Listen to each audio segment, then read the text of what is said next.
নমস্কার বন্ধুরা, আমি আবার একটা নতুন ব্লগ নিয়ে চলে এসেছি। আশা করি তোমরা খুব খুব খুব ভালো আছো এবং আমিও খুব ভালো আছি। তো আজকে রবিবার, তো আমি ভাবলাম মা আজকে যাচ্ছিল কাজে, তো আমি ভাবলাম আজকের মাংসটা আমিই রান্না করি। তাই আমি আজকে মাংসটা তোমাদেরকে কেমন করে রান্না করছি তো সেটা দেখাবো। আগের দিন আমি মাটন রান্না করা দেখিয়েছিলাম আমার হাতে, আর আজকে দেখাবো চিকেন রান্না। তো বেসিক্যালি আমার বাবা খুব একটা চিকেন পছন্দ করে না, যেহেতু প্রেশারের রুগী আমরা খেতে দিই না বেশি দিন। সপ্তাহে প্রায়ই আনার চেষ্টা করে, বাট আমরা আনতে দিই না। ওই মাসে একবার দুবার ঠিক আছে, বাট রেগুলার খাওয়াটা উচিত না আমার মতে। তাই আর কি আনাম চিকেন। আর চিকেন আমার খুব ফেভারিট, আমি খুব খুব খুব ভালোবাসি চিকেন। তো চিকেন হলে আমার আর কিছু চাই না। তো আমি কেমন করে চিকেনটা রান্না করি সেটাই আজকে তোমাদেরকে দেখাবো। আশা করি তোমাদের ভালো লাগবে। তো আমি কেমন করে রান্না করছি সেটা দেখতে হলে পুরো ব্লগটা কিন্তু দেখতে হবে। তার জন্যে একটা লাইক, কমেন্ট, শেয়ার অবশ্যই করতে হবে কিন্তু। আর হ্যাঁ, যারা আমার চ্যানেলে নতুন তারা আমার চ্যানেলটাকে সাবস্ক্রাইব করে আমার পাশে থাকবে অবশ্যই। আর তার জন্য সকলকে ধন্যবাদ। তো প্রথমে গ্যাসটা অন করে দিই। মা সব রেডি করেই দিয়ে গেছে,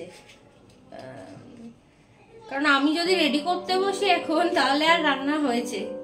তাই মা রেডি করে দিয়েই গেছে, আমি শুধু রান্নাটা করব, ওই যাকে বলে খুন্তি নড়ানো। তো চলো, আমি এখানে কড়াইটা বসিয়ে দিয়েছি। এই যে কড়াই এখানে বসিয়ে দিয়েছি, জলটা শুকোক আর আমি দেখিয়ে দিই ততক্ষণ প্রিপারেশনটা তোমাদেরকে। এই যে এখানে আলু কেটে রেখে দিয়ে গেছে, জলে ভিজানো আছে আলুটা। এখানে পেঁয়াজ কুচি করে রেখে দিয়ে গেছে, আর এই যে মাংস ম্যারিনেট করে রেখে দিয়ে গেছে। অনেকক্ষণ আগে মা ম্যারিনেটটা করে রেখে দেওয়ার কারণে না জল বেরিয়ে গেছে মাংস থেকে। তো আমি একটু মাখিয়ে নিয়ে এটা তোমার ইয়ে করে নেব। তো প্রথমে কড়াইয়ে তেল দিয়ে দিলাম।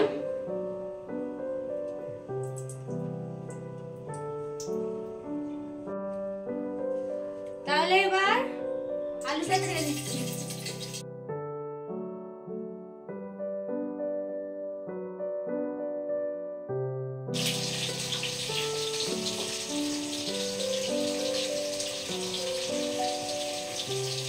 হলুদ দিয়ে দিলাম, এরপর দেব লবণ। লবণ, আলুটা ভেজে নিই।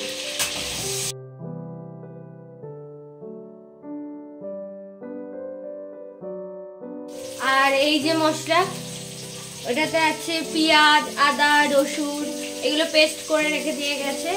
তো মোটামুটি সবই কমপ্লিট, শুধু মাংসটা রান্না করতে হবে, আর কিছুই না। তা হয়েছে এখানে, তারপর মাংসটা কষিয়ে দেবো, পেঁয়াজটা ভাজবো।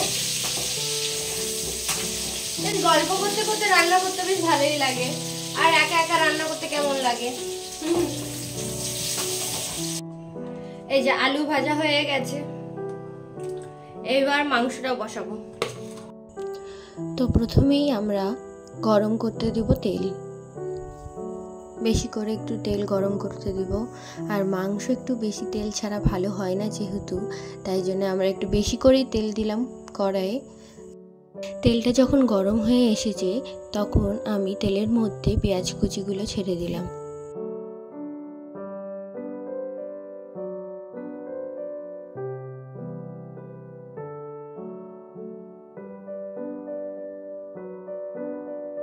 এবার পেঁয়াজগুলো ভালোভাবে ভেজে নিতে হবে, যতক্ষণ না এগুলো হালকা ব্রাউন হচ্ছে ততক্ষণ আমরা পেঁয়াজটা ভালো করে ভেজে নেব। যখন পেঁয়াজটা হালকা ভাজা ভাজা হবে তখন আমরা পেঁয়াজের মধ্যে সামান্য হলুদ গুঁড়ো আর সামান্য আমরা দিয়ে দেব লবণ। লবণটা এই সময় অ্যাড করার কারণ হলো পেঁয়াজটা যাতে তাড়াতাড়ি ভাজা হয়, তার জন্য আমরা লবণটা এই সময় অ্যাড করলাম।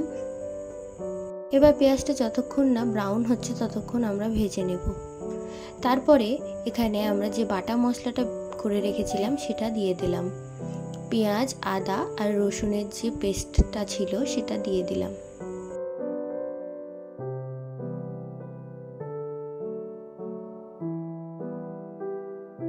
এই মশলাটাকে এবার আমরা ভালোভাবে কষাবো। তো প্রথমে আবার হলুদ গুঁড়ো দিয়ে দিলাম। তারপরে আমরা দেব একে একে সমস্ত যে রেগুলার মশলাগুলো রয়েছে সেগুলো দেব। প্রথমে আমরা হলুদ দেওয়ার পর ভালো করে নাড়াচাড়া করে নেব।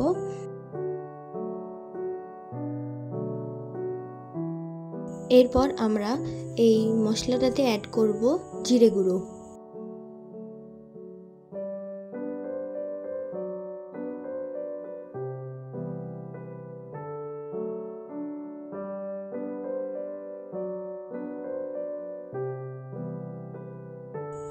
এরপর আমরা এটাকে ভালো করে জল দিয়ে, হালকা জল দিয়ে কষিয়ে নেব, কারণ কাঁচা মশলার গন্ধটা যাতে না থাকে তাই জন্যে হালকা জল দিয়ে বারে বারে কষাতে হবে। তো প্রথমে মশলাটাকে কষানোর জন্য জল দিয়ে দিয়ে কষিয়ে নেব।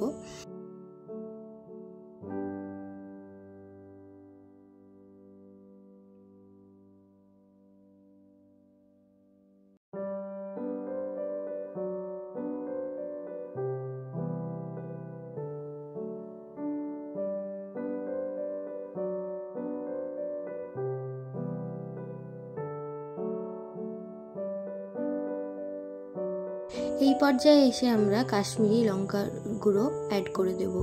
তো প্রথমে কাশ্মীরি লঙ্কার গুঁড়োটা আমি দিতে ভুলে গেছিলাম। তো এই সময় আমরা কাশ্মীরি লঙ্কার গুঁড়োটা অ্যাড করে ভালোভাবে কষিয়ে নেব।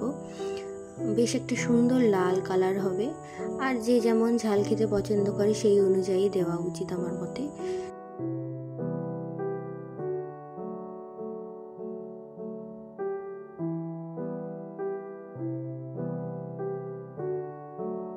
এইবার আমরা একে একে যে মশলা দিয়ে আমরা মাংসটাকে ম্যারিনেট করে রেখেছিলাম সেই মাংসটা আমরা এই কষানো মশলার মধ্যে দিয়ে দেব। দিয়ে তারপর ভালোভাবে মশলার সাথে মাংসটাকে মিশিয়ে নিতে হবে, যাতে প্রত্যেকটা মাংসের গায়ে মশলাটা ভালোভাবে লেগে যায়।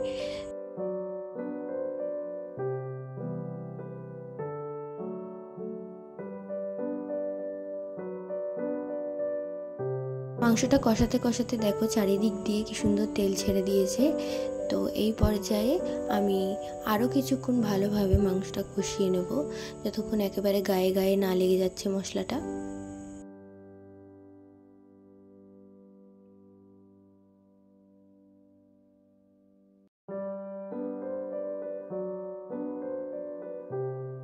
তারপরে এখানে আমরা আলুগুলো যে ভেজে রেখেছিলাম সেই আলুগুলো ধীরে ধীরে অ্যাড করে দিলাম। তো আলুগুলোতেও ভালোভাবে মশলা যাতে মেশে তার জন্য ভালোভাবে নাড়িয়ে চাড়িয়ে মশলাটাকে মাখিয়ে নিতে হবে।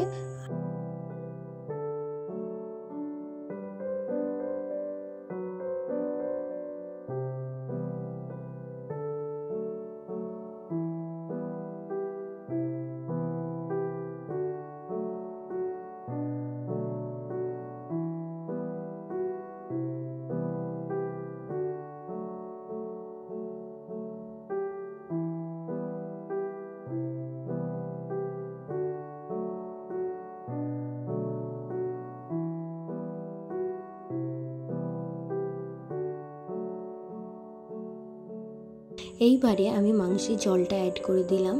এইবার এই জলটাতে মাংস এবং আলু ধীরে ধীরে সেদ্ধ হবে। আমি গ্যাসটাকে সিমে করে ঢাকা দিয়ে দিলাম, যাতে মাংস আলু একদম সুন্দরভাবে নরম হয়ে যায়।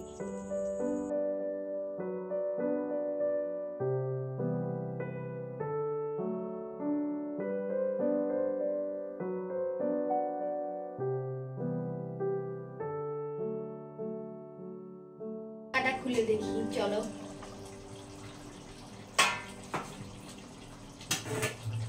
জলটা অনেকটাই শুকিয়ে গেছে। চলো তোমাদেরকে দেখিয়ে দিই। দেখো কি সুন্দর টকবক করে ফুটছে মাংসের ঝোলটা। তো আমার রান্না প্রায় শেষই হয়ে এসছে। এই যে মাংস রেডি। চলো তোমাদেরকে দেখাই। এখানে মাংসের ঝোল তৈরি, ঝোল ঠিক না, গা মাখা মাখা। তো আমি এইভাবেই যখনই করি এইভাবেই করি। আশা করি তোমাদের ভালো লাগছে, ভালো লাগলে একবার ট্রাই করে দেখতে পারো। গরমে ঘেমে টেমে এলাম, এসে একটুখানি মা এসি চালিয়েছে তাই বসলাম, বসে এবার এরপরে রান্নাঘরে যাব, রান্নাঘরটা পরিষ্কার করব, করে তারপরে স্নান করতে যাব। সারাদিন আমাকে ফোন করে অত্যাচার করে, এই যে আমার ফোনে করে, আজকে মায়ের ফোনে করেছে। স্নান করে এসে দুপুরে খেতে বসে গেছি। রবিবারের দুপুরবেলায় এরকম সাদা ভাত আর মাংসের লাল লাল ঝোল হলে আর কি চাই। ওহ, জাস্ট জমে গেল দুপুরটা। সন্ধ্যাবেলায় উঠে চা খেয়ে নিলাম। তো এই ছিল আজকের ভিডিও, আশা করি তোমাদের সকলের ভালো লেগেছে। আজকের জন্যে টাটা, পরে দেখা হচ্ছে আবার নেক্সট ভিডিওতে। বাই।